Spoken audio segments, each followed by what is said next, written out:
ॐ हरिः ॐ श्रीगुरुभ्यो नमः। हरिः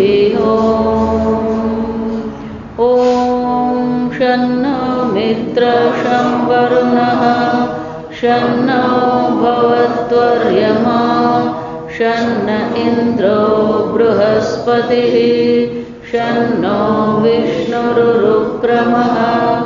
नमो ब्रह्मणे नमस्ते वायो त्वमेव प्रत्यक्षं ब्रह्मासि त्वमेव प्रत्यक्षं ब्रह्म वदिष्यामि ऋतं वदिष्यामि सत्यं वदिष्यामि तन्मामवतु तद्वक्तारमवतु अवतु माम् अवतु वक्तारम्। ॐ शान्ति शान्ति शान्तिः। ॐ सहनावतु सहनौ भुनक्तु सह वीर्यं करवावहै तेजस्विनावधीतमस्तु मा विद्विषावहै। ॐ शान्ति शान्ति शान्तिः। सदाशिवसमारम्भा शङ्कराचार्यमध्यमाम् अस्मदाचार्यपर्यन्तां वन्दे गुरुपरम्परां। श्रुतिस्मृतिपुराणानाम् आलयं करुणालयं नमामि भगवत्पादं शङ्करं लोकशङ्करं शङ्करं शङ्कराचार्यं केशवं बादरायणं सूत्रभाष्यकृतौ वन्दे भगवन्तौ पुनः पुनः। ईश्वरो गुरुरात्मेति मूर्तिभेदविभागिने व्योमवद्व्याप्तदेहाय दक्षिणामूर्तये नमः। निधये सर्वविद्यानां विषजे भवरोगिणां गुरवे सर्वलोकानां दक्षिणामूर्तये नमः। ॐ नमः प्रणवार्थाय शुद्धज्ञानैकमूर्तये निर्मलाय प्रशान्ताय दक्षिणामूर्तये नमः। मङ्गलं दिशतो मे विनायकः दिशतो मे विनायकः मङ्गलं दिशतो मे सरस्वती मङ्गलं मे दिशतो सरस्वती मङ्गलं मे दिशतो महेश्वरी मङ्गलं मे दिशतो महेश्वरी मङ्गलं मे दिशतो सदाशिवः मङ्गलं मे दिशतो सदाशिवः।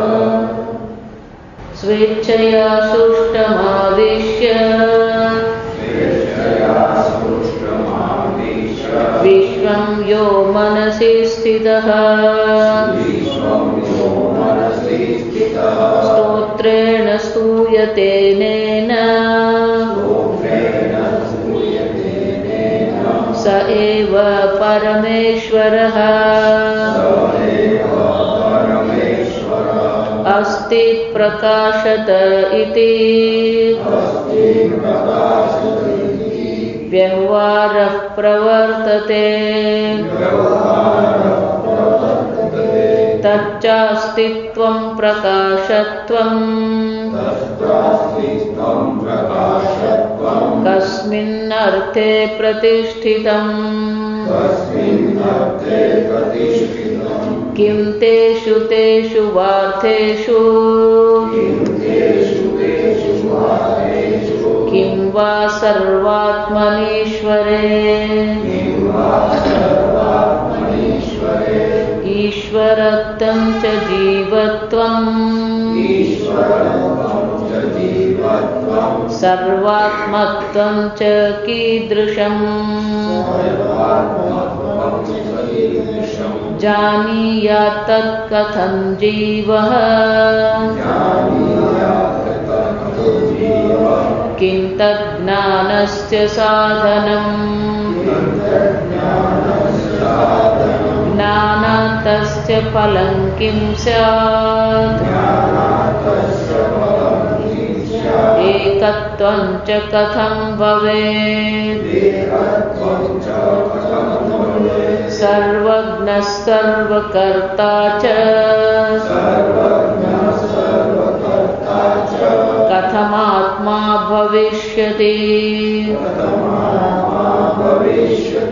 શિષ્યં પ્રતિસ્થં પૃચ્છન્तं વક્તુમારભતે ગુરુઃ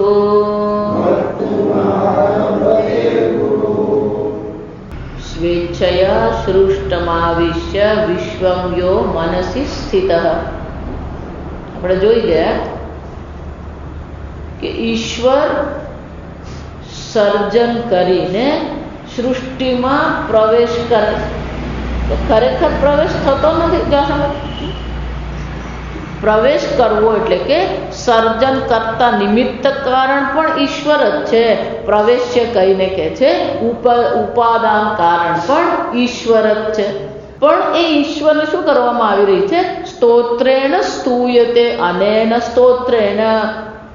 આ દક્ષિણામૂર્તિ સ્તોત્ર દ્વારા એ પરમાત્માની શું કરવામાં આવી રહી છે? સ્તુતિ કરવામાં આવી રહી છે.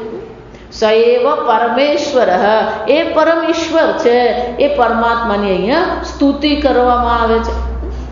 પણ એ સુરેશ્વરાચાર્યજી આ પહેલો જે શ્લોક છે, જો આ વિશ્વમ દર્પણ દૃશ્યમાન નગરી, તો એની સંગતિ આપતા બહુ સુંદર ચર્ચા કરે કે આ એક શ્લોકમાં કયા કયા પ્રકારની ચર્ચા કરવામાં આવે. જો વાર્તિક જે છે એ બહુ અદ્ભુત છે. આપણે એનો અર્થ જાણતા હોઈએ પણ એમાંથી બીજા કેટલા અર્થ નીકળી શકે અથવા તો એમાં બીજું શું શું કહેવામાં આવી રહ્યું છે એ આપણને ખ્યાલ ના આવે. એટલે સુરેશ્વરાચાર્યજી સ્વયં આપણને આ દર્શાવે છે કે આ શ્લોકને સમજતા પહેલા આ શ્લોકમાં શું શું આપણને સમજાવવામાં આવશે. એટલે અહીંયા ખૂબ સુંદર રીતે સમજાવે છે. 6 પ્રશ્ન છે. જો આ સમજો કે ગુરુ સુરેશ્વરાચાર્યજી પોતે કલ્પના કરે છે કે પેલા ગુરુ અને શિષ્ય બેઠા છે. શિષ્ય ગુરુજીને આ 6 પ્રકારના પ્રશ્ન પૂછે છે. પહેલો જ પ્રશ્ન કયો છે કે ભગવાને આ જગતનું સર્જન કર્યું. જો આ સમજો તો સર્જન ભગવાને કર્યું ખરું અને આ જગતની દરેક વસ્તુનો આપણને અનુભવ થઈ રહ્યો છે. તે વસ્તુનો જે અનુભવ થઈ રહ્યો છે તો વસ્તુ છે. જ્યારે આપણે પુષ્પાન જોઈએ તો એ 2 વસ્તુ છે. આ પુષ્પ છે એટલે કે એનું અસ્તિત્વ છે અને પુષ્પ પ્રકાશિત થઈ રહ્યું છે, જણાઈ રહ્યું છે. આપણે ગુજરાતીમાં શું કહીએ? જણાઈ રહ્યું છે. તો કે આ પુષ્પનું અસ્તિત્વ અને પુષ્પનું જણાવવું. જો આ સમજ એટલે અહીંયા કહે છે અસ્તિ પ્રકાશતે ઇતિ વ્યવહાર પ્રવર્તતે. આ જગતમાં બધો જે વ્યવહાર છે આ 2 રીતે જ ચાલી રહ્યો છે. પહેલા તો એ વસ્તુના અસ્તિત્વને આપણે જાણીએ છીએ પ્રકાશતે ઇતિ, તો કે આ વ્યવહાર થઈ રહ્યો છે. જો આ સમજ તો કે આ પુષ્પનું જ્યારે અસ્તિત્વ એવું કહેવામાં આવે, આ પુષ્પ જ્યારે જણાઈ રહ્યું છે તો એનું અસ્તિત્વ અને પ્રકાશત્વ જે છે તચ્ચ અસ્તિત્વમ પ્રકાશત્વમ કસ્મિન અર્થે પ્રતિષ્ઠિતમ. તો કે એનું જે અસ્તિત્વ છે, એનું જે પ્રકાશત્વમ છે, એનું અધિષ્ઠાન શું છે? કસ્મિન અર્થે એટલે કે શામાં એ દેખાઈ રહ્યું છે. જો વિચાર કેમ કે પુષ્પ સ્વયં તો અનિત્ય છે. ગઈકાલે પુષ્પ હતું ને આજે પુષ્પ છે, કાલે રહેશે નહીં. તો એનું સ્વયંનું અસ્તિત્વ છે ખરું. અને જો પોતાનું અસ્તિત્વ નથી તો પોતાનું પ્રકાશત્વ પણ શક્ય નથી. અસ્તિત્વ અને પ્રકાશત્વ એક જ હોય. અને એટલે પ્રશ્ન પૂછવામાં આવ્યો કે જગતમાં જેટલી પણ વસ્તુઓ દેખાઈ રહી છે, અનુભવમાં આવી રહી છે, એનું અસ્તિત્વ અને પ્રકાશત્વ શામાં કસ્મિન પ્રતિષ્ઠિત, એ ક્યાં છે, એનું અધિષ્ઠાન શું છે?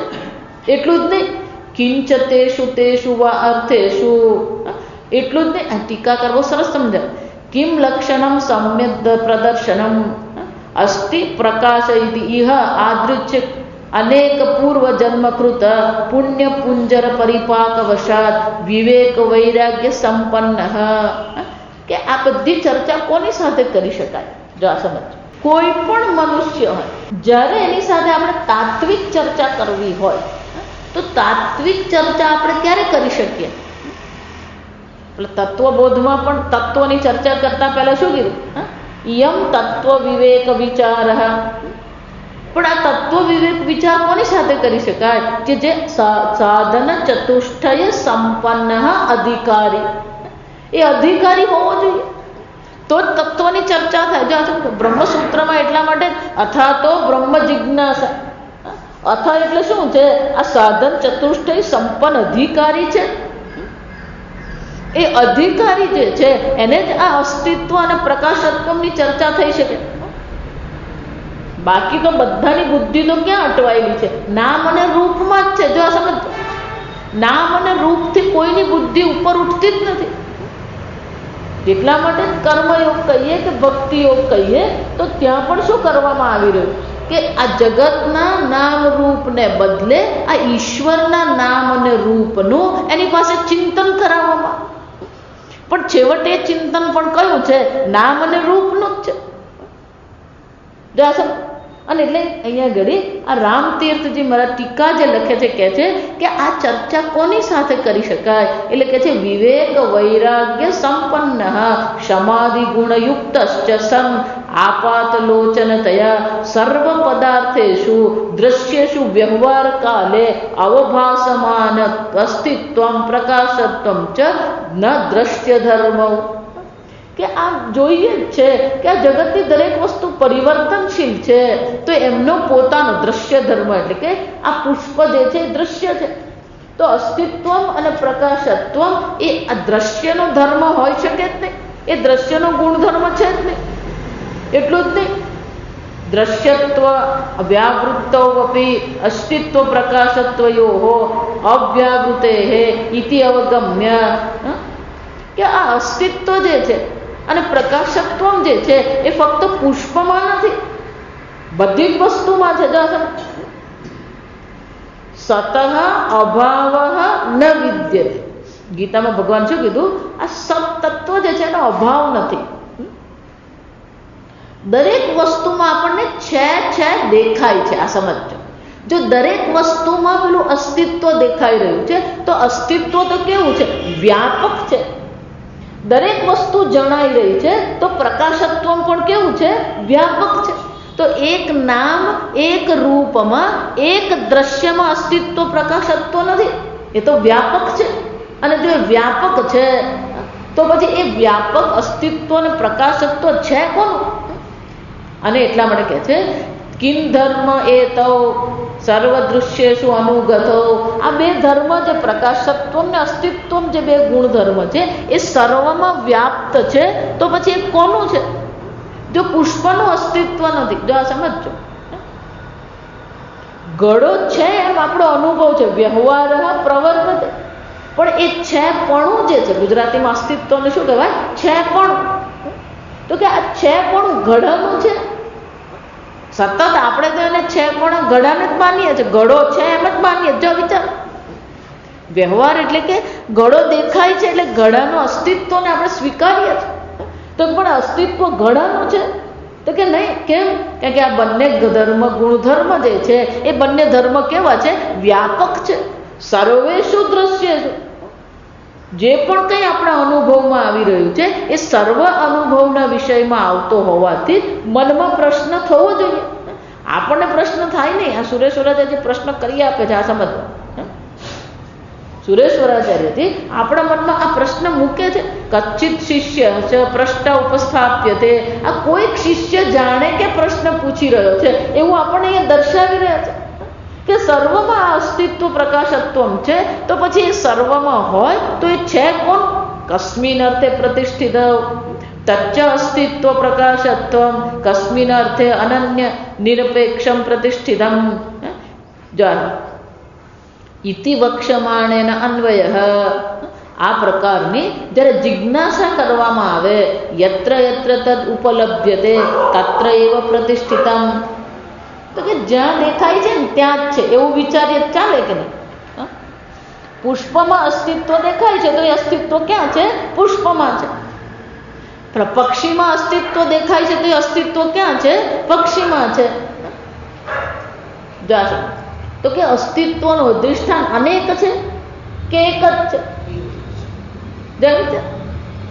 અને એટલે કે છે પ્રતિવ્યક્તિમ કિમ ભિન્નમ પરિમાણવદ એકા સંશય કોટિ, કે આ અસ્તિત્વ અને પ્રકાશત્વમ જે છે એ અલગ અલગ છે કે પછી એક જ છે?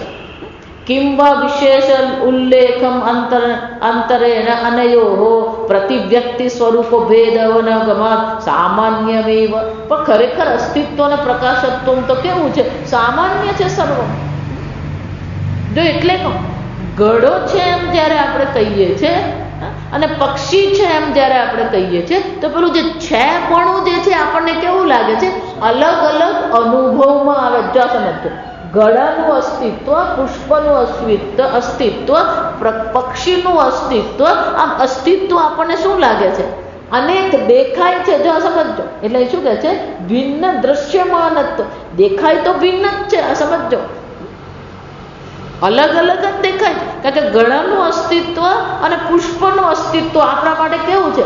એક છે. એ કોઈ તો ગરબડ છે. જો સમજો, વ્યવહારમાં તો એ કેવું દેખાય છે?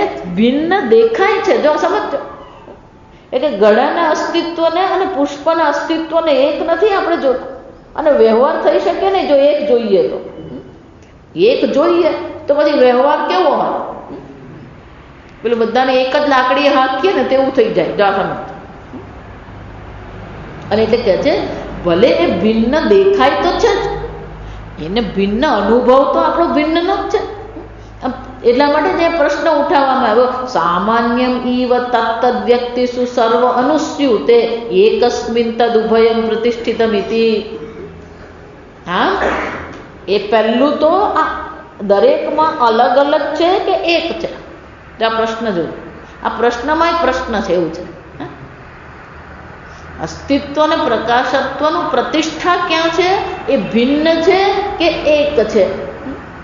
તસ્ય સર્વાત્મન, એટલે કે છે કિમ તેષુ તેષુ વા અર્થેષુ કિમ વા સર્વાત્મની ઈશ્વરે.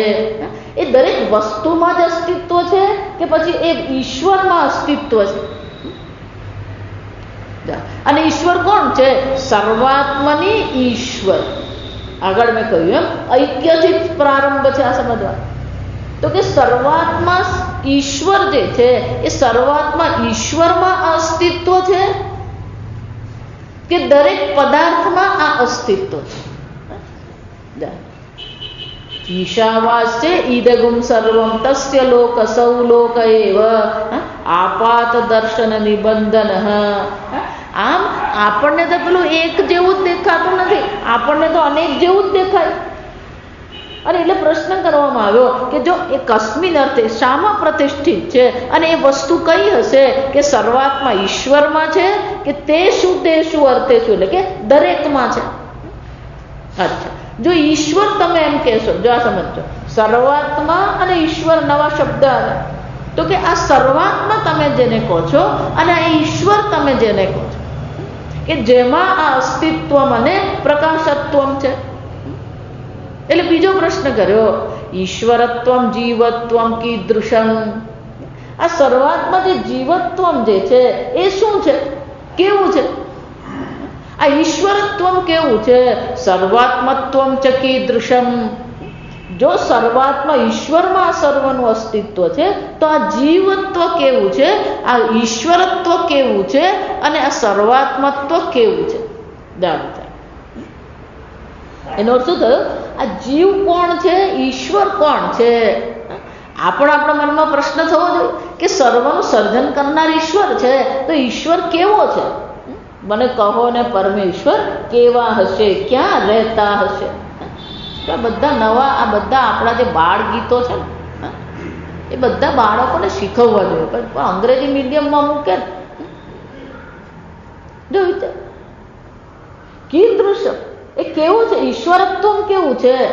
ઈશ્વરપણું કોને કહેવાય? સીધી ભાષામાં કહેવાય શું કહેવાય? ઈશ્વરપણું કોને કહેવાય? જીવપણું કોને કહેવાય? સર્વાત્માપણું કોને કહેવાય? જો વિચાર કે આવો પ્રશ્ન તમે શું કામ પૂછો છો? તો કે પેલું અસ્તિત્વ જે છે જો ઈશ્વરમાં છે તો અસ્તિત્વ ઈશ્વરનો ગુણધર્મ છે કે સ્વરૂપ છે? લક્ષણ જો સમજ. પ્રકાશત્વમ જો દરેક વિષયમાં નથી અને જો ઈશ્વરમાં પ્રકાશત્વમ છે તો એ પ્રકાશત્વમ ઈશ્વરનું સ્વરૂપ છે કે પછી એનો ગુણધર્મ છે? કેમ કે પેલો ગુણધર્મ કહીએ ને તો પછી શું થઈ જાય? લાલ જાસૂદ એમ જ્યારે કહેવામાં આવે તો લાલ એનો શું છે? ગુણ છે. જો સમજો આ ગુણ અને લક્ષણ સમજી લેવા. શંકરાચાર્યજી ગુણ અને લક્ષણની વ્યાખ્યા કરી આપે ભાષ્ય કે ગુણ કોને કહેવાય? જો સમજ સજાતીયેભ્ય વ્યાવર્તકત્વમ ગુણત્વ. ગુણ કોને કહેવાય? પોતાના જ સજાતિ, પોતાના જેવા જે છે એમાંથી અલગ કરી આપે. અનેક જાસૂદના ફૂલ છે એમાંથી એક ફૂલને અલગ કરવું હોય તો શું દર્શાવવું પડે? ગુણ દર્શાવવો પડે. લાલ જાસૂદનું ફૂલ જાસૂદ આપણું તૈત્તિરીય ઉપનિષદમાં બધી ચર્ચા આવે. નીલમ મહત ઉત્પલમ. નીલમ આ ભૂરું કમળ છે, ઉત્પલમ એટલે કમળ. નીલમ ભૂરું છે, મહત એટલે શું છે? મોટું છે. તળાવમાં અનેક કમળ છે. આ દરેક કમળ જે છે એની પોતાની વિશેષતા છે, પોતાના ગુણ છે. તો આ બધા કમળોમાંથી મારે એક કમળનો નિર્દેશ કરવો હોય તો પહેલું મારે શું કરવાનું હોય? એનો ગુણ દર્શાવવો પડે. નીલમ ભૂરું એટલે તળાવમાં બાકીના સફેદ જે છે, ગુલાબી જે છે, લાલ છે, પીળા છે, બધા શું થઈ ગયા? નીકળી ગયા. પેલો ભૂરા રહી ગયા. પણ ભૂરા પણ અનેક છે તો શું કહેવામાં? મહત મોટું, જે મોટું છે. તો શું થયું? સજાતીયેભ્ય અનેક કમળોમાંથી પેલા એક કમળને શું કરી આપે? અલગ કરી આપે. અને ગુણ કહેવાય. સ્વરૂપ કોને કહેવાય? સર્વેભ્ય પદાર્થેભ્ય વ્યાવર્તક. અન્ય સર્વથી એને શું કરી આપે? અલગ કરી આપે. જા ઉષ્ણત્વમ એ અગ્નિનું શું છે? લક્ષણ છે. આપણે એને સ્વરૂપ એવું કહીએ. જા પારિભાષિક ભાષામાં એને લક્ષણ કહેવાય. તો ઉષ્ણત્વમ એમ જ્યારે કહેવામાં આવે તો ઉષ્ણત્વ માત્ર શામાં છે? અગ્નિમાં જ છે. જો સમજો બીજે ક્યાંય જોવા નહીં મળે. શીતલત્વમ આ જળનું સ્વરૂપ લક્ષણ શું છે? શીતલ. પછી બીજા બધા ઘણા હોઈ શકે પણ આ બધાથી અલગ કરનાર ગંધવતી પૃથ્વી. આ પૃથ્વીનો ગુણ શું છે? ગંધવતી પૃથ્વી. અવકાશ પદાર્થૃ આકાશ. સર્વને અવકાશ આપનાર આ આકાશ છે. તો આ બધાને શું કહેવામાં આવે? લક્ષણ કહેવામાં આવે. કેમ કે સર્વ પદાર્થોથી અલગ કરી દે. એટલે એ પ્રશ્ન કર્યો આ જીવત્વ શું છે? એ સ્વરૂપ છે, લક્ષણ છે કે ગુણ છે? જા સમજો. જીવપણું જેને આપણે કહી રહ્યા છે, ઈશ્વરપણું જેને આપણે કહી રહ્યા છે, એ ખરેખર છે. જો એટલા માટે મેં કહું કે પેલો અધિકારી હોય ને એને જ આવા બધા પ્રશ્ન થાય. કારણ કે કર્મકાંડ તો એમ જ સ્વીકારી લીધું. જીવ છે, ઈશ્વર છે, અને શું કરવાનું? જીવે ભજન કરવાનું, પુણ્ય કમાવાનું. જો વિચાર, એટલે કોઈને એવો પ્રશ્ન થતો જ નથી આ જીવત્વ કેવું છે, એ ગુણ છે, લક્ષણ છે, એનું સ્વરૂપ છે, શું છે? જો વિચાર, એટલે કર્મકાંડ તો જીવને માની જ લીધો કે જીવ છે જ, એટલું જ નહીં, આ જીવ કરતા છે એ પણ શું કરી દીધું? ઠોકી જ બેસાડેલું. જો સમજો, બાળપણથી એક તો આપણને જન્મથી દેહ બુદ્ધિ તો છે જ, દેહ બુદ્ધિ છે, અને શાસ્ત્ર આવીને શું કરે છે? કર્મ કરાવે છે. અને કર્મ કરાવે છે એટલે આપણી કર્તૃત્વ બુદ્ધિ તો શું થવાની? દ્રઢ થાય. જો સમજો, પેલી કર્તૃત્વ બુદ્ધિની નિવૃત્તિ થતી જ નથી, કારણ કે આપણને મગજમાં ઠોકી જ મારેલું છે કે હું કોણ છું? કરતા છું. એટલે પેલું કર્તૃત્વ જેને કહેવાય, જીવત્વ જેને કહેવાય, એના પર આપણે ક્યારેય કોઈ પ્રશ્ન ઉઠાવતા જ નથી. જો સમજો, આ હકીકત છે.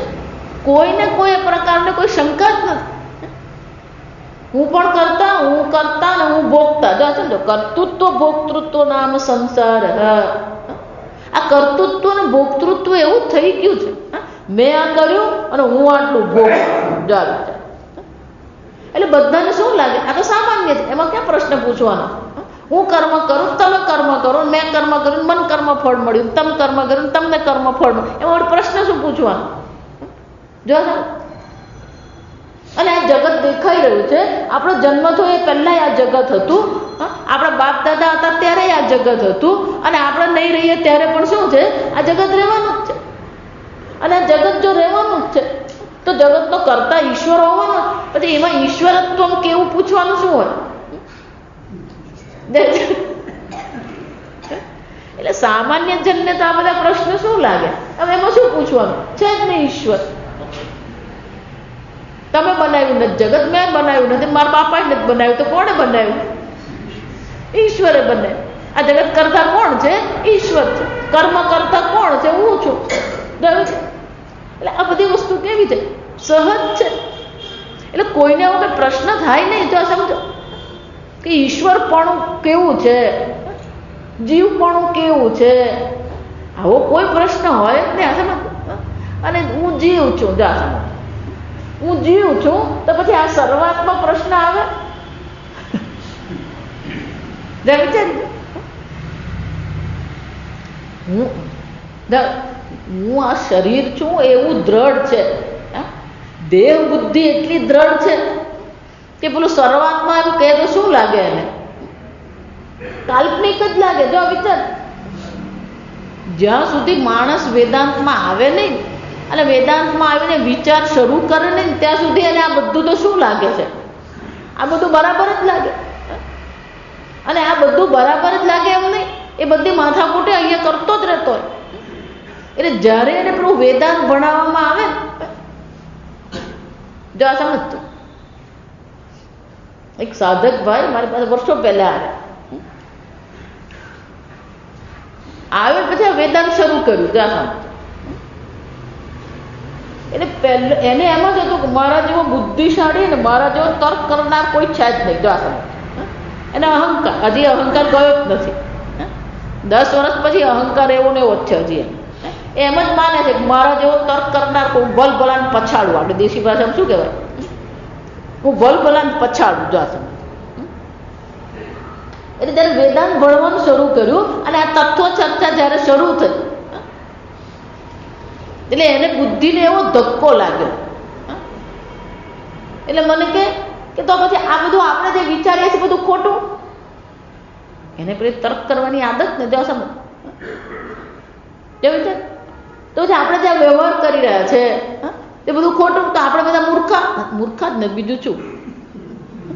એટલે જ ભગવાન મૂર્ખ શબ્દ એટલે મૂઢ શબ્દ વાપરે. જા સમજ, વિચાર ગઈકાલે કહ્યું પશ્યન પિચન પશ્યતિ મૂઢ. એ મૂઢ જ છે, જે છે એ જોતો નથી, અને જે નથી એને શું કરતો રહે છે માનીને ચાલી રહ્યો. જો સમજો, વિચારી, કોઈ આ શરૂઆતમાં ને આ બધું તો આપણને શું લાગે કે આ બધું ક્યાંથી તમે બધું અવડું લઈ આવો? આ જીવત્વ કોને કહેવાય, ને આ ઈશ્વરત્વ કોને કહેવાય, ને સર્વાત્મત્વ કોને કહેવાય? એ હવારના પોરમાં ફાફડા જલેબી ખાવાને બદલે આ શું આ ખટપટ કરવા બેઠા?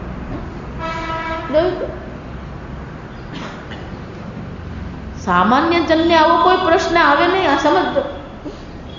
એટલે સુરેશ્વરાચાર્યજી કહે છે આ ભલે આપણે પેલો શ્લોકનો પાઠ કરીએ પણ એ શ્લોકમાં આ બધી વસ્તુ સમાયેલી છે. જીવત્વમ કોને કહેવાય, ઈશ્વરત્વમ કોને કહેવાય, આ સર્વાત્મત્વ કોને કહેવાય. હું જો પ્રત્યેગાત્મા, હું જેને જીવ કહું છું, જેને હું કહું છું, એ હું પણ ખોટું છે. જો વિચાર, આ ઈશ્વરત્વમ જેને કહી, એ ઈશ્વરત્વમ પણ ખોટું છે. ઈશ્વર તો છે જ ને. અને સર્વાત્મા તમે એમ કહેતા હો, જાનિયાત તત્ કથમ જીવ. પણ આ બધું કોણે જાણવાનું? ઈશ્વરે જાણવાનું છે. જો આ બધું ઈશ્વરને જાણવાની જરૂર નથી. જાણવાનું કોને છે? જીવને છે. તો કે જીવ આ કેવી રીતે જાણી શકે? ઈશ્વરત્વમ, જીવત્વમ, અસ્તિત્વમ, પ્રકાશત્વમ કથમ વિજાનીયાત તત્ કિમ તદ્જ્ઞાનસ્ય સાધનમ. પણ આ જીવત્વ, ઈશ્વરત્વ શું છે, સર્વાત્મત્વ શું છે, એ જીવને કેવી રીતે ખબર પડે? એટલું જ નહીં, એ જાણવા માટેનું સાધન, જ્ઞાન એમ કહીએ તો શું થઈ જાય? એ જ્ઞાનનું સાધન શું છે? કારણ કે આપણું જે જ્ઞાન છે, જો આ સમજો, આપણી બુદ્ધિથી આપણે જે જાણીએ છીએ એ જીવત્વ, ઈશ્વરત્વ ધારો કે પણ જાણી શકાય. આ સમજો, તર્કથી તમે ઈશ્વરને પુરવાર કરી શકો, તર્કથી તમે જીવને પુરવાર કરી શકો. આ સમજો બરાબર. આપણા દેશમાં આ પેલું શ્રદ્ધા વિષય એવો થઈ ગયો છે, એટલે ગુરુ જે કહે ને બધાને આપણે શું કરી લઈએ, એમાં પ્રશ્ન ઉઠાવીએ જ નહીં. જો આ સમજો બરાબર. એટલે એ બધું સાચું જ માનીને ચાલતા હોય. એટલે એ સાચું માનીને ચાલીએ, પણ એ જ્ઞાનનું સાધન શું હોવું જોઈએ? જો જીવત્વમ અને ઈશ્વરત્વમ છે તો પછી એનું સાધન શું? મને કેમ ખબર પડશે કે આને જીવત્વ કહેવાય, આને ઈશ્વરત્વ કહેવાય? ધારો કે પણ તર્કથી તમે પુરવાર કરી આપો. આ સમજો બરાબર. જીવત્વમ અને ઈશ્વરત્વમ જેને આપણે કહીએ એ તર્કથી પુરવાર થઈ શકે, પણ સર્વાત્મકત્વ તર્કથી પુરવાર થાય? જોયું? સર્વાત્મત્વનો તો સાધન જ્ઞાન. એટલે મને પ્રશ્ન શું ઉઠાવ્યો? આ સર્વાત્મત્વ જો જે છે તો સર્વાત્માપણાનો જ્ઞાનનું સાધન શું છે? મને કેવી રીતે ખબર પડે? કેમ? કારણ કે મારી જે ઇન્દ્રિય જે છે, મારું મન છે, મારી બુદ્ધિ છે, એ જે જાણે છે એ શું જાણે છે? સર્વાત્માને જાણી શકે? અલ્પને જ જાણી શકે. જ્ઞાન અલ્પ છે, બુદ્ધિ અલ્પ છે, તો જ્ઞાન પણ કેવું હોવાનું? અલ્પનું જ જ્ઞાન હોઈ શકે. સર્વાત્માનું જ્ઞાન શક્ય નથી. જો પ્રત્યક્ષેણ અનુમિત્યવા યસ્તુ ઉપાયન વિદ્યતે. પ્રત્યક્ષ જ્ઞાન જે આપણું છે, અનુમાનનું જે જ્ઞાન છે, એ તો અલ્પ છે. અને જો એ અલ્પ છે તો સર્વાત્મા જ્ઞાન થઈ શકે. અને જો સર્વાત્માપણું છે તો એનું જ્ઞાનનું સાધન શું હોઈ શકે? એટલું જ નહીં, જ્ઞાનાતસ્ય ફલમ કિમ. આ જ્ઞાનનું ફળ શું છે? પ્રયોજન શું છે આ જ્ઞાન? જો સમજો. એટલું જ નહીં, આ જ્ઞાનનું પ્રયોજન શું છે? એકત્વમ ચ કથમ ભવે. 6 પ્રશ્ન છે. એકત્વમ ચ કથમ. 6થો પ્રશ્ન કયો છે? આ એકત્વ કેવી રીતે? જીવ અને ઈશ્વર જો એક જ છે, સર્વાત્મા છે, તો પછી જીવ અને ઈશ્વર એક જ હોવા જોઈએ. અને જો જીવ અને ઈશ્વર એક જ છે તો એકત્વ કેવી રીતે થાય? જા સમજો. એટલે કહું કે પેલો શરૂ કરે 2 થી. જો આ સમજો બરાબર. આ જીવ છે અને આ ઈશ્વર છે, અને પછી 2 ને શું કરવાના? એક. પેલો ધ્યાનમાં બેસે ને, પછી ધ્યાનની ગરમીમાં શું થાય? જીવમાં, ઈશ્વરમાં શું થઈ જાય? આમ લીન થઈ જાય. ઓગળી ગયું.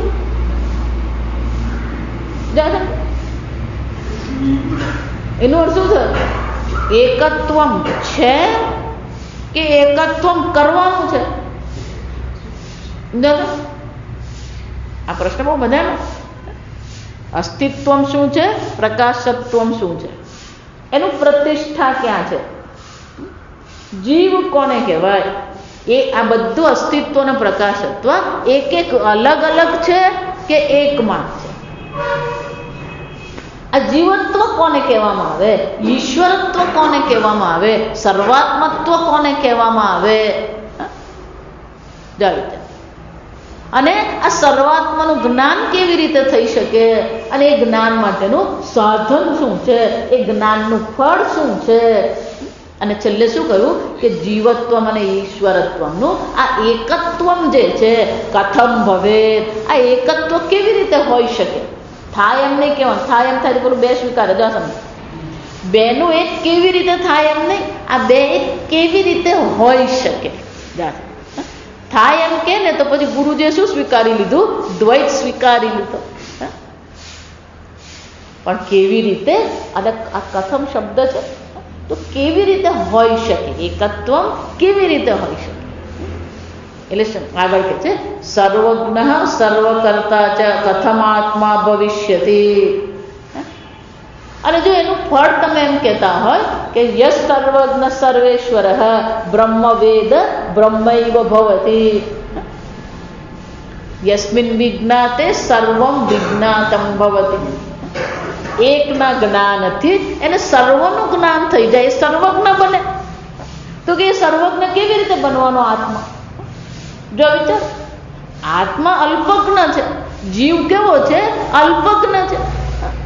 એટલે કોકને એમ કહીએ કે એને બધાનું જ્ઞાન થઈ જાય. જો ગીતામાં પણ એ જ છે, 7મા અધ્યાયનો પ્રારંભ ભગવાન એ રીતે જ કરે, અસંશયમ સમગ્રમ મામ યથા જ્ઞાસ્યસી તચ્છૃણુ જ્ઞાનમ તેહમ સવિજ્ઞાનમ પ્રવક્ષ્યામિ.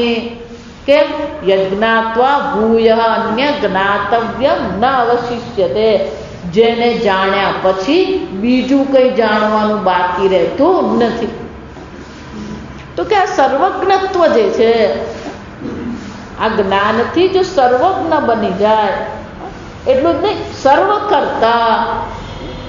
તો કથમ આત્મા ભવે, તો આત્મા કેવી રીતે સર્વજ્ઞ અને સર્વ કરતા બની શકે? શિષ્યમ પ્રતિથમ પૃચ્છતમ વક્તુમારભતે ગુરુ. આ પ્રકારથી શિષ્ય આ પ્રશ્ન પૂછે છે અને આપણા મનમાં નહીં થાય તો આ બધા પ્રશ્ન શું કરી આપ્યા? આપણા મનમાં મૂકી દીધા જા.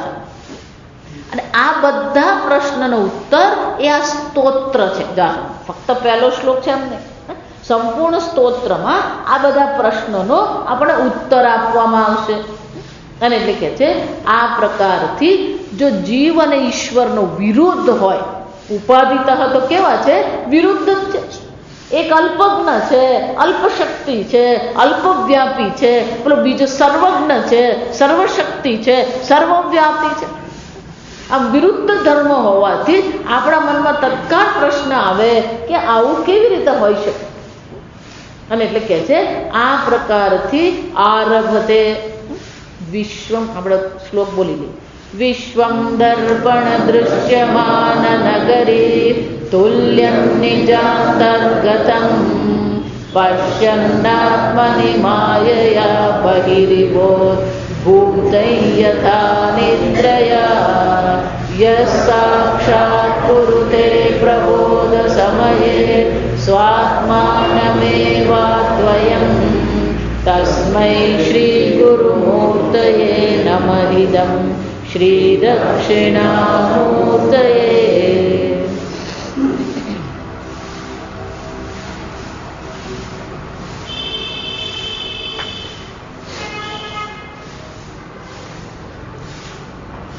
પહેલા આપણે શ્લોકનો અર્થ જોઈ લઈએ, પછી આ વાર્તિક લઈશું. વિશ્વમ દર્પણ દૃશ્યમાન નગરી. વિશ્વમ કોને કહેવાય? વિવિધ પ્રત્યય ગમ્યમ વિયદાદિ સર્વમ ઇદમ જગત. વિશ્વ કોને કહેવાય? વિવિધ પ્રત્યય ગમ્ય. આ દરેક વિષય કેવો છે? અલગ અલગ છે અને અલગ અલગ જ્ઞાન જેનું થઈ રહ્યું છે. જાત આ પીળું પુષ્પ છે, આ લાલ પુષ્પ છે, આ પુસ્તક છે. આમ દરેક વસ્તુનું શું થઈ રહ્યું છે? અલગ અલગ જ્ઞાન છે. વિવિધતા જેમાં રહેલી છે અને વિવિધ રૂપે જે પ્રગટ થઈ રહ્યું છે, જણાઈ રહ્યું છે, અને શું કહેવામાં આવે? વિશ્વ કહેવામાં આવે. વિવિધ પ્રત્યય ગમ્યમ. પણ એ જગત કેવું છે? બહાર છે. નિજાંતર્ગતમ, બહાર દેખાય છે. જો એટલે હું વારંવાર કહું, આ બહાર ને અંદર છે ને એ સાપેક્ષિક છે. જ્યાં સુધી દેહાત્મ બુદ્ધિ છે ને ત્યાં સુધી અંદર ને બહાર છે. આ સમજો. જો વિચારી, બહાર અને અંદર ત્યારે જ થાય જ્યારે એક સીમા આપણે બનાવીએ. ઘડો એમ જો બોલો તમે, તો પછી ઘડો તમને એક મર્યાદા કરી આપે છે, અને એ ઘડાની મર્યાદાને કારણે પેલો ઘટાકાશ અને મહાકાશ, એક અંદર છે અને બીજો શું છે? બહાર છે. પણ એ કોને કારણે થયું? પેલી ઘડાની દિવાલને કારણે. જો ઘડો અહીંયા અત્યારે આ ઓરડામાં છે, તો ઘડામાં અંદર આકાશ છે અને ઘડાને શું છે? બહાર આકાશ છે. બરાબર. પણ આ ઓરડાની દિવાલની દ્રષ્ટિએ વિચારીએ તો મઠાકાશ શું છે? અંદર છે, અને પેલો મહાકાશ બહાર છે. તો ઘડાની દિવાલની દ્રષ્ટિએ મઠાકાશ બહાર છે, અને આ ઓરડાની દિવાલની દ્રષ્ટિએ મઠાકાશ કેવો છે? અંદર છે. ભાવનગર એમ કહીએ તો ભાવનગરની અંદર આપણે છીએ, અને પેલો વેરાવળ છે તો એ શું થઈ ગયો? બહાર. સૌરાષ્ટ્ર એમ કહીએ આપણે એટલે આપણે અંદર છીએ, અને ગુજરાત વાળો શું છે?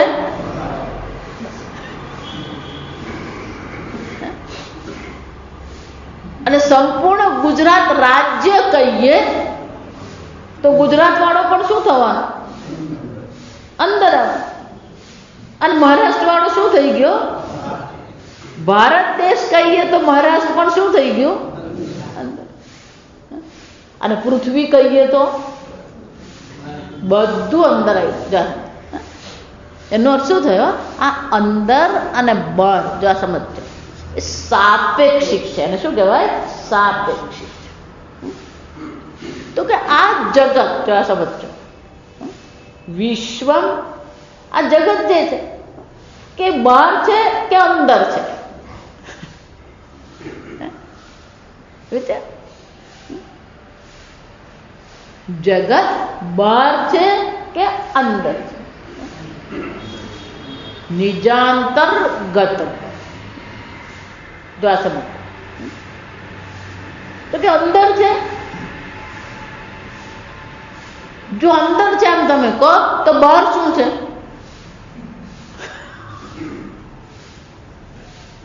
અંદર એમ કે તો પછી બહાર તો કઈક હોવું જોઈએ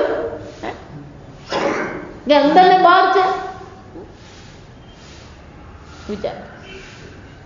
આ નિજ અંતર્ગત શબ્દ જ ગોટાળા વાળો છે. નિજ એટલે મારી, નિજ એટલે હું સ્વયં, અંતર્ગત એટલે શું છે? મારામાં છે. મારામાં છે. જો એટલે જ પેલા યશોદામાં ચક્કર આવી ગયા. લાલા માટી ખાધી તો કે ના માં નથી ખાધી, પણ આ બલરામ કે છે ને, બલરામે એવું કહ્યું તે માટી ખાધી કે ના માં એ તો દાઉદ જૂઠું બોલે, પણ કે તાર મોઢા પર દેખાય છે. હવે પકડાય. જા સમજ. ત્યાં જો ના તને હોઠ પર માટી લાગી જ છે, તે ખાધી જ છે માટી. મોડું ખોલ. કે ના માં મેં નથી ખાધી માટી, તું મોડું ખોલ. જા. જ્યાં પેલું મોડું ખોલ્યું અને શું થયું? માટી દેખાય, આખું બ્રહ્માંડ દેખાય. એક બ્રહ્માંડ નહીં ભાઈ, કોટી બ્રહ્માંડ દેખાય. જા સમજતો. એક વિશ્વ પણ નહીં દેખાયું, એક પૃથ્વી પણ નહીં, એક બ્રહ્માંડ પણ નહીં, પણ શું થયું? કોટી બ્રહ્માંડના દર્શન થયા. અને દરેક બ્રહ્માંડમાં સૂર્યમંડળ, દરેક સૂર્યમંડળ ને પૃથ્વી, દરેક પૃથ્વી પર ગોકુળ, અને દરેક ગોકુળમાં પેલો યશોદા લાકડી લઈને ઊભી હતી અને પેલો લાલો ત્યાં ઉભો. જા. પેલી યશોદા બિચારી બેભાન જ થઈ ગઈ. જો આ સમજો. એ માટી જોવા ગઈ, શું દેખાયું? કોટી બ્રહ્માંડના દર્શન થયા. આ ભગવાન કહે છે કે માં તું અંદર ને બહાર કરે છે, આ સંપૂર્ણ તું એક માટી શોધવા નીકળી, પણ એક માટી નહીં, સંપૂર્ણ કોટી બ્રહ્માંડ શું છે? નિજાંતર્ગત. આ બધું મારામાં જ છે. પણ આ મારામાં એટલે શું? જો આ સમજો, હજી આ પ્રશ્ન ઉંચકાવો નથી. આ સમજ મારામાં એમ કહીએ ને તો પછી આ શરીરમાં, કારણ કે આપણે તો મારું એમ કહીએ એટલે શું આવીને ઊભું રહી જાય? આ શરીર જ પકડી. યશોદાને પણ એ જ થયું, પણ મુખમાં જોયું. એટલે મુખમાં જોયું એટલે શું થઈ ગયું? એની કલ્પનાની બહારની વસ્તુ થઈ ગઈ. સામાન્ય ગોવાળા જો આ સમજો, એટલે એને તો આમ કોઈ કલ્પના જ નહીં હોય. એટલે એને તો એમ જ થઈ ગયું કે અમારા લાલાને શું થઈ ગયું? પેલું બેભાન થઈ ગયું. એટલે ભગવાનની 3 પ્રકારની માયા છે. આ સમજ. શ્રી કૃષ્ણ ભગવાન જ્યારે લીલા કરે છે, રામજી તરીકે લીલા કરી ને ત્યારે તો એક જ માયા હતી, પણ કૃષ્ણ લીલા કરી ત્યારે 3 પ્રકારની માયા ત્યાં કામ કરતી હતી. જો પેલો પૌંડ્રક હતો, પેલા કંસ હતા, આ વિચાર એ બધાને પણ મોહિત જ કરતા હતા ભગવાન. બધાને મોહિત કરે. એને પરજન મોહિની માયા કહેવાય. એને શું કહેવાય? આ બધું 10મા અધ્યાયમાં 10મા સ્કંદમાં બધું શરૂ. પરજન મોહિની માયા. આ પરજન મોહિની માયા એવી હતી કે બધા એને પેલું નાનું બાળક જ માનતા હતા. એની શક્તિને કોઈ સમજતા જ નતા, એના સ્વરૂપને કોઈ સમજતા જ નથી. એ પ્રગટ કરતા હતા, ભગવાન પોતાની શક્તિ પ્રગટ કરતા હતા. પેલી પૂતનાને મારી, વૃત્તાસુરને માર્યો, અને છતાં પણ બધાની બુદ્ધિ પર એવી માયા લાગી હતી કે બધા એને શું માનતા હતા? એક નાનું બાળક જ ગણતા. આમ એને પરજન મોહિની માયા કહેવાય. પણ ભગવાને જો બાળ લીલા કરવાની હોય તો પેલા સ્વજનોને પણ શું કરવા પડે? મોહિત કરવા જ પડે. એને સ્વજન મોહિની માયા. આમ પેલી યશોદા, દેવકી, દેવકીને ને વસુદેવને એવું જ હતું, આ તો અમારો છોકરો જો. એટલે પણ નારદજી દ્વારકા મળવા આવે ને તો એ લોકોને એવું લાગે ને, નારદજી પેલા નારાયણના દર્શન કરવા આવતા, પણ દેવકી ને વસુદેવ તો એવું જ સમજતા હતા કે અમારો આ કૃષ્ણ છે ને એ નખરાડો છે, એ ભલભલાને આકર્ષિત કરતો રહે છે. એટલે આ નારદજી એનો થોડોક દીવાનો છે. આપણી દેશી ભાષામાં શું કહેવાય? એટલે નારદજી વારંવાર શું છે? એને મળવા આવે છે. આમ સ્વજનોને પણ ભગવાને શું કરે? મોહિત રાખ્યા કે તો જ લીલા થઈ શકે. લીલા કરવી હોય તો શું કરવું પડે? સ્વજનોને પણ મોહિત રાખે તો જ બાળ લીલા થાય. પુત્ર તરીકેનો ભાવ જગાડવો જ પડે, અને પુત્ર તરીકેનો ભાવ જગાડવો હોય તો પછી આ લીલા કરવી જ પડે. પણ કૃષ્ણ ભગવાનની જે વિશેષતા છે ને, આ ત્રીજી માયા છે. એ ત્રીજી માયા જે છે ને એ કોઈ સમજતું જ નથી. આ સમજ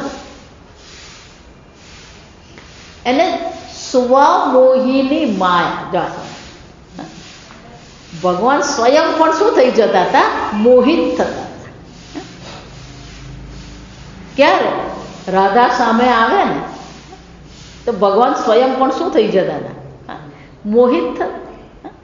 શ્રી રામે પણ ત્યાં ઉદ્યાનમાં સીતા માતાના દર્શન કર્યા, અને રામ પણ શું થઈ ગયા? એટલે ફૂલ વણતા હતા ને, એ ફૂલ વણતા વણતા ઉભા રહી ગયા, પૂતળું જ બની ગયા. જોયા જ કરે પેલી માં સીતા. પેલો લક્ષ્મણ આવીને વિચારે કે આ ભાઈને થયું છું. જો આ સમજ. પછી નજર પડી, ઓહો. અને શું કહેવાય? સ્વમોહિની. ભગવાન સ્વયં પણ પોતે શું થાય? મોહિત થઈ જાય.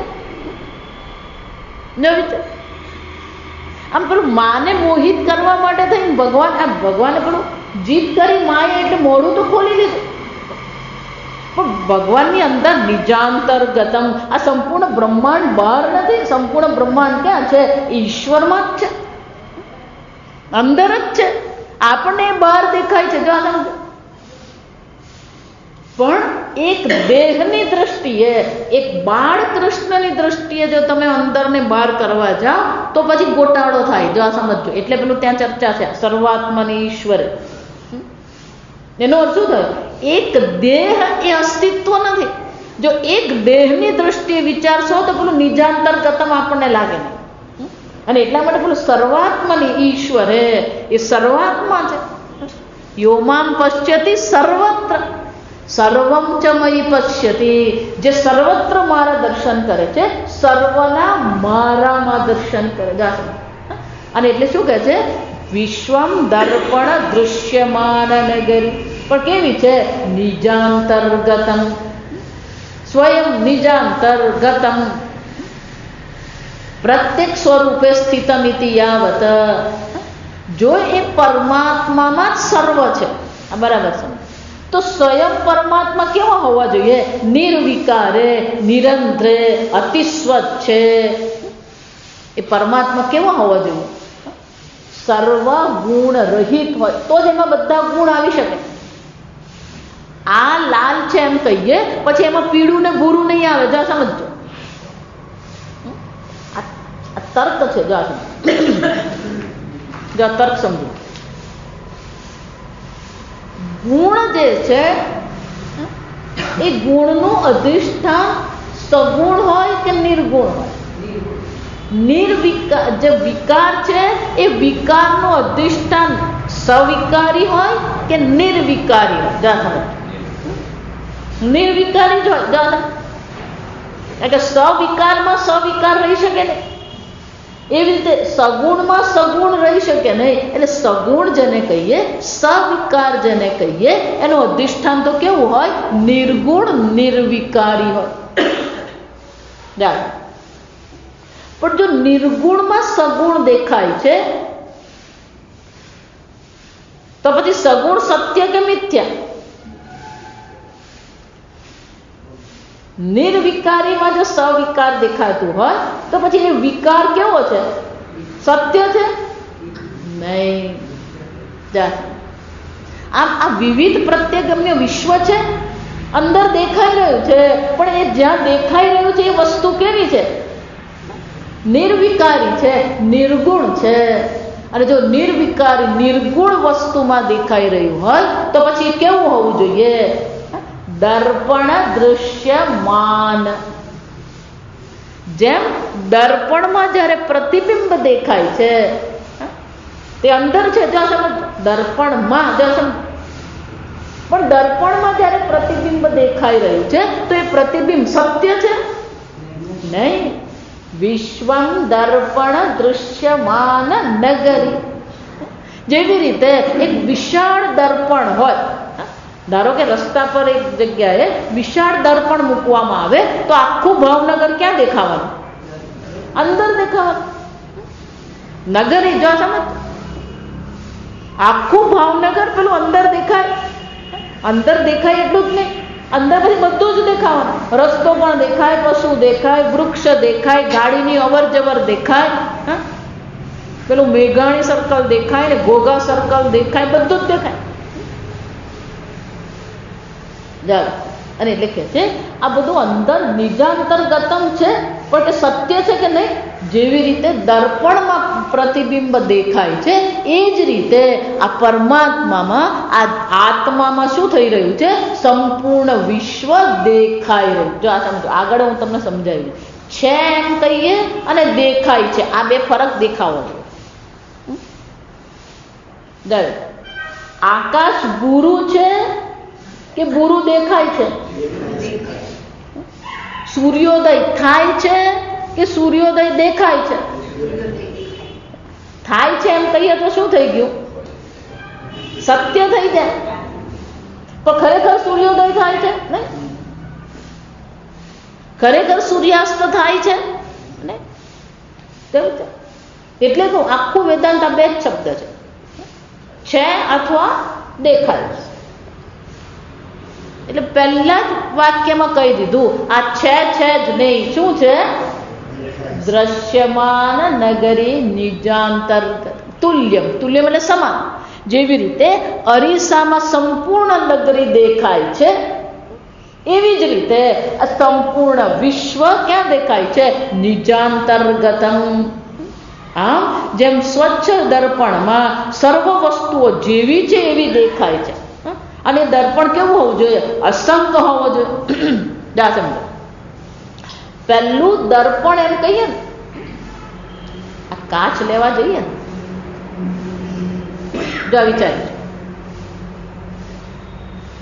કાચ બજારમાં લેવા જાઓ ત્યારે જ તમે કાચ જુઓ, પછી તમે ક્યારેય કાચ જોતા નથી. એ કાચ કેમ જોવો પડે? કારણ કે એ કાચની જે ઘનતા જે છે, એ ઘનતા જો અલગ અલગ હોય, આ ઘણી વાર એવું થાય, પેલો કાચનો એક જગ્યા પર જો ઘનતા થોડીક વધતી ઓછી હોય તો પછી આપણું પેલું કપાળ શું થાય? આમ લાંબુ દેખાય. જશે એટલે શું કરવું પડે? એક કાચ લેવા જઈએ ત્યારે પેલો કાચ જોઈ લેવો પડે, ક્યાંકથી એની ઘનતા ઓછી વધતી તો નથી. કેમ કે ઓછી વધતી હોય તો પેલું પ્રતિબિંબ કેવું દેખાય? વિકૃત દેખાય છે, એવું દેખાય.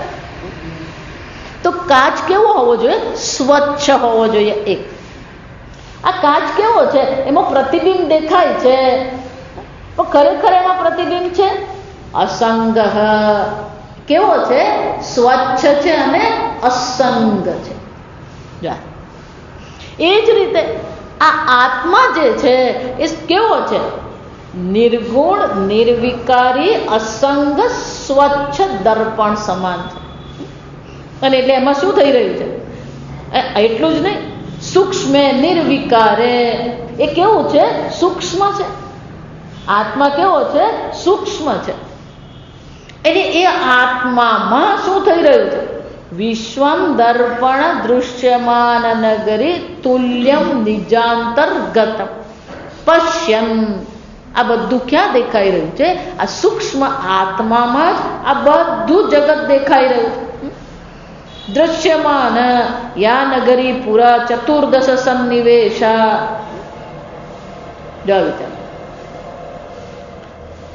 આ નગરી છે, પણ કઈ નગરી છે? ચતુર્દશ સન, 14 લોક. જીવ અને શિવ તો આપ ઈચ્છાએ થયા, રચી પરપંચ 14 લોક કીધા. આ બધું ક્યાં દેખાય? ફક્ત અહીંયા ભાવનગર જ દેખાય છે એમ નહીં. 14 લોક ક્યાં દેખાઈ રહ્યા છે? આ નિર્વિકારી અસંગ ચૈતન્ય સ્વરૂપ જે આત્મા છે એમાં સંપૂર્ણ જગત દેખાઈ રહ્યું. નાના ઉપવના દક્ષિણ ઉત્તરતઃ અતિ મનોહર. કે નગરી કેવી હોય? એનો ઉત્તર વિભાગ છે, દક્ષિણ વિભાગ છે, ઉપવન છે, રસ્તા છે, આ બધું જ છે. એ બધી વસ્તુ દર્પણમાં દેખાય. મેં આગળ કહ્યું એમ, વૃક્ષ પણ દેખાય, રસ્તો પણ દેખાય, બધું જ અંદર દેખાઈ રહ્યું. ઉપવન છે તો ઉપવન પણ દેખાઈ રહ્યું છે. અતિ મનોહર માર્ગ દ્વય વિભૂષિતા મંગળ દીપકા અદ્વય વિરાજિતા અનેક ક્રીડા શિખરાયુતા. આમ આ નગરી બધું જ દેખાઈ રહ્યું. વિચાર, અનેક શિખર, અનેક વિશાળ મકાનો પણ દેખાઈ રહ્યા છે, રસ્તાઓ પણ દેખાય છે, દિશા પણ દેખાય. જો સમજો, અંદર બધું જ છે. ઉત્તર દિશા છે, દક્ષિણ દિશા છે, પૂર્વ છે, પશ્ચિમ, બધી દિશા પણ દેખાય છે, રસ્તા પણ દેખાય છે, ઉપવન પણ દેખાય. આ બધું જ દેખાઈ રહ્યું છે. નાનાવિધ જનસંકુલા કચિત, આ બધા અનેક પ્રકારના લોકો પણ દેખાઈ રહ્યા છે. ઘટ્ટ માર્ગ પ્રદેશયુતા છે. આમ આ બધી વસ્તુ દેખાઈ રહી છે.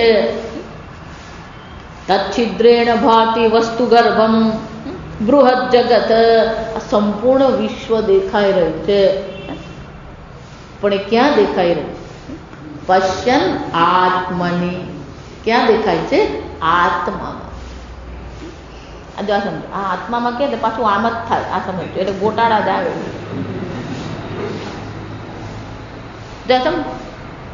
આત્મા એટલે આમ થયો શું? એ પાછો પેલો દેહ પર આવીને ઉભો રહી ગયો. ત્યાં સમજ જો. એટલે કહું, આ ધ્યાન કરીએ ને, ધ્યાનમાં તો પહેલું એ જ ધ્યાન થવું જોઈએ, હું દેહ નથી. જો આ સમજ ધ્યાન કરીએ ને ત્યારે આ ચિંતન કરવાનું. આ દેહ એક, જો ગઈ વખત આપણે કર્યું, આ દેહ એક પૂતળું છે. અને હું કોણ છું? એનો સાક્ષી છું. દેહાત્મ બુદ્ધિ છે ને, એટલે અંદર, એટલે હું આ લાંબુ કરી ગઈ અંદર, તોય વળી પાછું અંદર આત્મની કીધું એટલે વળી પાછું આમ તો થઈ જ જાય.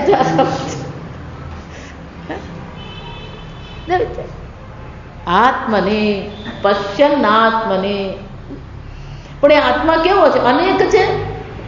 આત્મા તો કેવો છે? એક અદ્વિતીય, અસંગ, નિર્વિકારી છે. અને એમ જ જેમ દર્પણમાં બધું દેખાય છે એમ આત્મામાં જ દરેક વસ્તુનું અસ્તિત્વ છે. દરેક વસ્તુ ત્યાં જ દેખાય છે. આગળ આપણે કાલે જોઈશું.